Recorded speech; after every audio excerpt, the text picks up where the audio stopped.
BJP GHMC ఎన్నికలను target చేసుకొని పావులు కలుపుతున్న పరిస్థితి కనబడుతోంది. దాంట్లో భాగంగానే రాజా సింగ్కి గ్రీన్ సిగ్నల్ బీజేపీ అధిష్టానం ఇచ్చినట్టు కూడా కనబడతా ఉంది.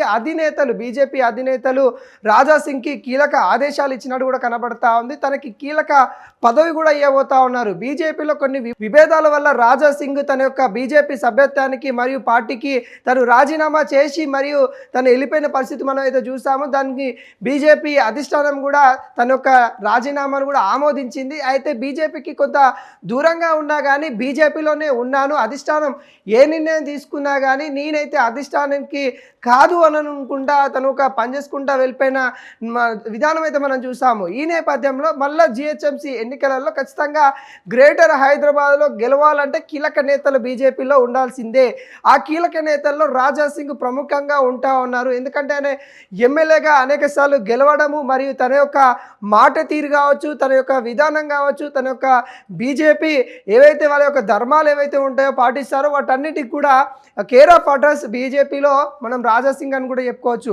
అలాంటి రాజా సింగ్కి మరి బీజేపీలో రీఎంట్రీకి అయితే గ్రీన్ సిగ్నల్ అయితే ఇవ్వబోతా ఉన్న పరిస్థితి కనబడతా ఉంది. తను మళ్ళీ బీజేపీలోకి వచ్చే అవకాశాలు అయితే కనబడతా ఉన్నాయి. బీజేపీలోకి కూడా ఇప్పటికే సీనియర్ నేతలు కూడా రాజా సింగ్తో కూడా మాట్లాడినట్టు కూడా కనబడతా ఉంది. త్వరలో రాజా సింగ్ అయితే మళ్ళీ బీజేపీ ఆఫీస్ గడప దొక్కబోతా ఉన్నట్టు కనబడతా ఉంది. ఇక్కడ కీలకంగా బీజేపీకి సంబంధించిన నేతలు పలువురు కూడా ఎవరైతే దూరంగా ఉంటా ఉన్న సీనియర్లు ఎవరైతే ఉన్నారో వాళ్ళందరినీ కూడా ఇక్కడ కలుపుకొని పోవాలి అన్నట్టుగా అధిష్టానం అయితే ఇక్కడ నేతలకైతే సూచించినట్టు కూడా కనబడతా ఉంది. దాంట్లో మేరకు సీనియర్ నేతలందరూ కూడా ఒక్కటవుతున్న పరిస్థితి కనబడతా ఉంది. వచ్చే ఎన్నికల్లో ఖచ్చితంగా హైదరాబాద్లో బీజేపీ గెలవాలి అంటే అందరూ ఏకతాటి మీదకే రావాలి అన్నట్టుగా పిలుపునిస్తున్న పరిస్థితి కనబడతా ఉంది. ఈ నేపథ్యంలో అటు బండి సంజయ్ కావచ్చు, ఈటల రాజేంద్ర కావచ్చు, అటు ధర్మపురి అరవింద్ కావచ్చు, రఘునందన్ రావు కావచ్చు, డీకే అరుణ కావచ్చు, ఎవరైతే ఉన్నారో వాళ్ళందరూ కూడా ఒకే దాటి మీదకి వచ్చి పనిచేయాలి అన్నట్టు కూడా ఇటు అధిష్టానం చెప్తా ఉంది. వీటన్నిటికి కూడా అంటే అధిష్టానం ఏవైతే సూచనలు ఏవైతే ఇస్తుందో వాటన్నిటిని కూడా ప్రతి ఒక్క నేతలు కూడా పాటించాల్సిందే అన్నట్టుగా మనకైతే తెలుస్తూ ఉంది. పాటిస్తాము అన్నట్టుగా ఇటు నేతలు కూడా స్పందిస్తూ ఉన్నారు. అయితే రాజా సింగ్కి రీఎంట్రీకి కొంతమంది అడ్డుకుంటా ఉన్న నేపథ్యం కనబడుతుంది. ముఖ్యంగా హైదరాబాద్ సంబంధించిన నేతలే, సీనియర్ నేతలే అడ్డుకుంటున్నారనే ప్రచారం కూడా బలంగా జరుగుతూ ఉంది. ఎందుకంటే రాజా సింగ్ పార్టీ ఆయన యొక్క రాజీనామా చేసినప్పుడు తనని ఖచ్చితంగా విచారణ కోరుతారేమో, తన యొక్క వివరణ కోరుతారేమో, అధిష్టానము తనని పిలుస్తుందేమో అని కూడా రాజా సింగ్ ఎక్స్పెక్ట్ చేయడం అయితే జరిగింది. కానీ ఇక్కడ హైదరాబాద్లో ఉన్న బీజేపీ సీనియర్ నేతల వల్ల మరి అది జరగలేదు. ఇక్కడ సీనియర్ నేతలు ఏది చెప్పినా కానీ అధిష్టానం అది నమ్మడం వల్లనే రాజా సింగ్ యొక్క ఒపీనియన్ తీసుకోలేదు. రాజా సింగ్ యొక్క స్పందన అసలు తెలుసుకోకుండానే రాజా సింగ్ అయితే పార్టీ నుండి ఆయన యొక్క రాజీనామాకి ఆమోదం ఇవ్వడం అయితే జరిగింది. ఈ అన్ని అంశాలకి పరిలోకి మరోసారి అధిష్టానం ఆలోచించిన పరిస్థితి కనబడతా ఉంది. 8 మంది ఎంపీలు ఉన్న తెలంగాణలో, 8 మంది ఎమ్మెల్యేలు ఉన్న తెలంగాణలో ఎందుకు బీజేపీ గెలవలేకపోతా ఉంది, ఎందుకు బీజేపీ మరింత ముందుకు రాలేకపోతా ఉంది. మొన్న చూసాం మున్సిపల్ సంబంధించిన ఎన్నికలలో కూడా ఒక కరీంనగర్లో తప్ప మిగతా స్థానాలలో గడప గెలిచిన పరిస్థితి కనబడతా ఉంది. ఎక్కడ చూసినా కానీ ఇండిపెండెంట్లీ ఇంకెక్కువ స్థానాలు గెలిచిన తీరు చూసాము. అలాంటి నేపథ్యంలో మరి ఇప్పుడు బీజేపీకి థర్డ్ ప్లేస్ అయినా వస్తున్నట్టు, అంటే అటు బీఆర్ఎస్, కాంగ్రెస్ తర్వాత బీజేపీ వస్తుందని అనుకున్నారు. అలా కాకుండా బీజేపీ ఇండిపెండెంట్ తర్వాత బీజేపీ ఉన్న నేపథ్యం కనబడతా ఉంది. ఈ పరిస్థితులలో బీజేపీని మరింత ముందుకు తీసుకొని పోవాలి కాబట్టి ఈ కోణాన్ని కూడా అన్నీ ఆలోచిస్తూ ఉంది అధిష్టానం కూడా.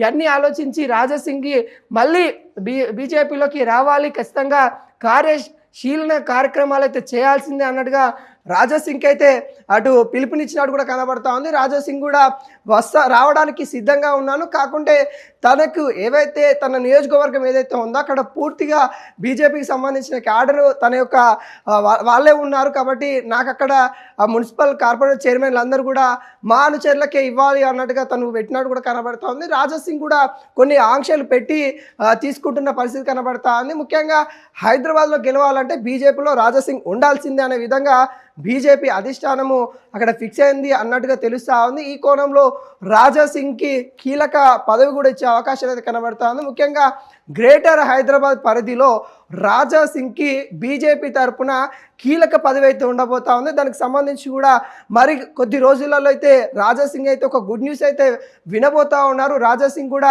ఒక మంచి అధ్యక్షుని తర్వాత అంటే అంత పెద్ద పదవి అయితే వచ్చే అవకాశాలు అయితే కనబడతా ఉంది. ఏ క్షణమైనా కానీ బీజేపీ అధిష్టానము రాజా సింగ్ని రీఎంట్రీ తీసుకొని అంటే బీజేపీలోకి తీసుకొని మళ్ళీ ఒకసారి కూడా బీజేపీ ఆఫీస్లోకి రాజా సింగ్ అడుగు పెడతా ఉన్న నేపథ్యం అయితే చూస్తూ ఉన్నాం. ఆయనకు ఒక కీలక పదవి ఇచ్చేసి ఈ వచ్చే జిహెచ్ఎంసీ ఎన్నికలలో తనదే కీలకంగా ఉండబోతా ఉందంటూ కూడా ప్రధానంగా అయితే తెలుస్తూ ఉంది. ఇటు ఈటల రాజేందర్కి ఇటు కిషన్ రెడ్డికి వీళ్ళకు కూడా కీలకంగా హైదరాబాద్ సంబంధించిన బాధ్యతలు అయితే ఇస్తా ఉన్న నేపథ్యం అయితే కనబడుతుంది. ఎట్లా అయినా గెలవాల్సిందే బీజేపీ ఇక్కడ సంబంధించిన మున్సిపల్ సంబంధించిన చైర్మన్లు అన్ని గెలవాల్సిందే అన్నట్టుగా ఇక్కడ ప్రణాళిక అయితే చేస్తూ ఉన్న నేపథ్యం అయితే కనబడుతుంది.